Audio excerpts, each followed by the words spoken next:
Bryce Koon alongside Dylan Sanders. LSU massive winners, 48-18. I did not have that on my bingo card, Dylan. A big win for LSU as they welcome in Auburn for the first home game in nearly, it feels like 2 months. It really hasn't been that long. Yeah. The first thing, shout out to the crowd. The crowd absolutely showed one out. of the best, in recent memory. It was amazing. It was so loud. And it was my first real Tiger How Stadium How do you experience. feel? I'll let you experience. This is what I grew up in. Yes. How did you feel? No, look, you could feel the energy, and let's just start right there. On the sideline, obviously everyone knew Bryce Underwood in attendance, but a lot of other big-time recruits, commits, non-commits. And look, I don't think they could have asked for a better atmosphere. This place was packed 100K plus. The stadium was rocking, for the first 3.5 quarters. The only reason people left, I think, was to, one, get out of the cold, and two, to be able to avoid a little bit of traffic. Because it was a 48-18 game. Fred's is going to be bumping tonight. That's all I got to say. Well, hey, look, in all seriousness, though, LSU with a big win.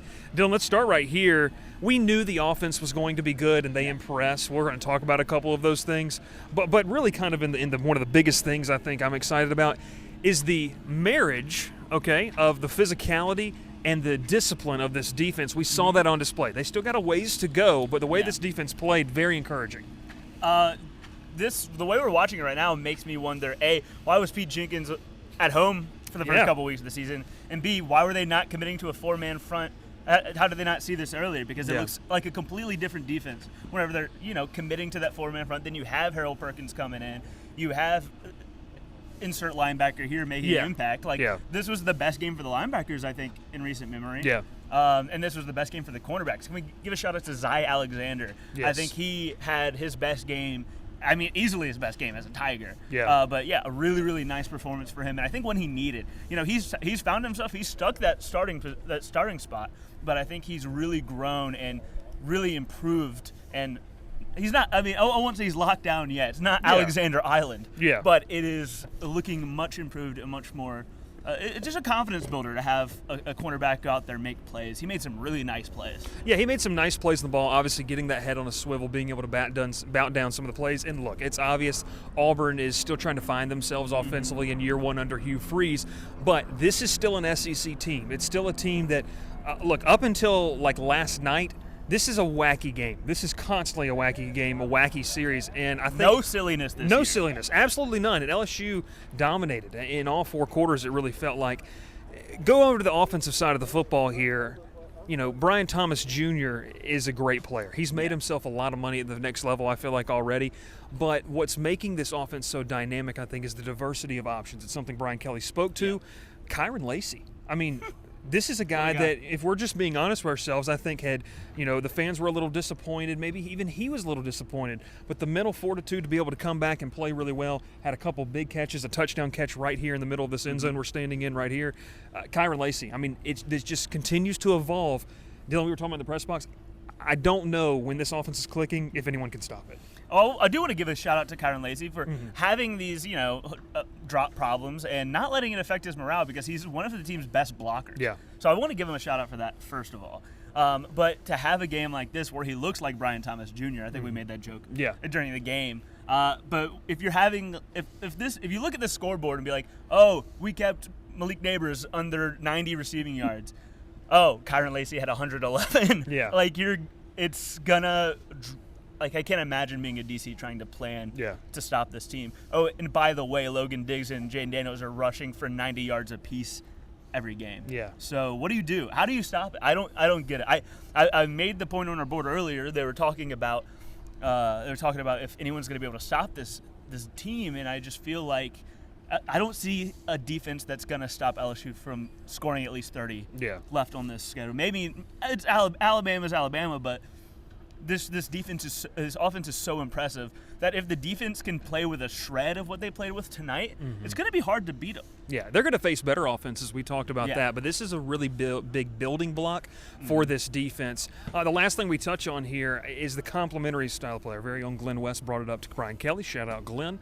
The complementary style, look, we've mentioned this, and you kind of just alluded to it. If this offense obviously continues the trajectory they're on, we know that's historical level numbers.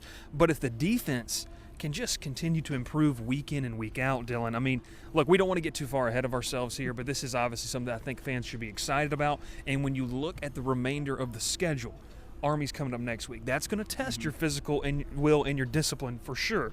You get the bye week. I'm a big proponent. I think the bye week could not come at a better time for this team to get rested, to get healthy. Then you go play an Alabama team. You still got Florida. You still got Georgia State. But then you have Texas A&M. You start to kind of look at the schedule, and what we thought 2 weeks ago, which was one of the most historically bad performances of a defense, if they can just play and continue to build on this, it's one of those things I think is very exciting when you look at the outlook for the rest of the season. Yeah, I mean, it's again this offense. We've said it a bunch. Really good. I just want to see it more consistently through the defense. And they talked about in the Brian Kelly show. Shout out TJ Ribs. They don't sponsor us. They don't sponsor us, but shout out TJ Ribs. Yeah. Just shout out in general. But he was talking about how Pete Jenkins was in tears talking to Brian Kelly about, I've just never seen a group this committed to improving in the middle of the season. And it's a bunch of veterans and a bunch of guys. And then you get the physicality. They increased the tackling portions of defense drastically this week. And I think we talked to Harold Perkins after the game, and he gave that a lot of credit as to why I think they felt more confident tackling. So they spent most of the week doing it felt like. So, just promising, I think, is the key word to take from this defense. Again, everyone will say, I mean, it is Auburn. The Auburn offense is not that special this year. But they needed to show it against somebody. They needed it. They needed it. Yeah. You still have to – I think this was a lot of what we were saying earlier there. You still have to execute. Yeah. It doesn't matter who you're playing against. You have to execute.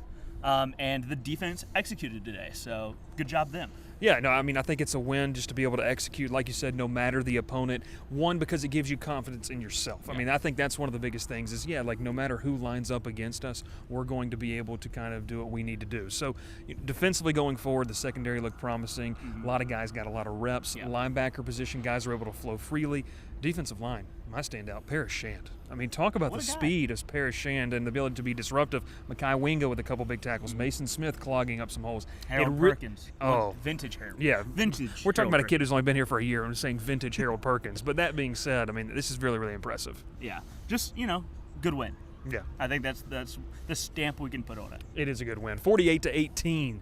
LSU big winners over here. Auburn, they'll be taking on Army next weekend, same time, in another night game in Death Valley. That's going to be a really cool atmosphere as well. I can't wait to be a part of it. Maybe you want to bring a jacket next time? Maybe I want to be in a jacket because I'm absolutely freezing. But hey, let's go 24/7 podcast. Thanks so much for tuning in. Instant reaction. We're going to have our live show tomorrow night as well, where we take a look at this. We take a little bit look after the fact. Take a step back, look at some of the film and what we kind of think going forward. Make sure to tune in. Obviously, some big recruiting updates as well, like we talked about. Bryce Underwood in attendance. He was enjoying himself, got up on the big board too. So a lot of fun things to come out of this weekend for LSU. Bryce Koon, Dylan Sanders, thanks so much for tuning in. We'll catch you next time here on the Go 24/7 podcast.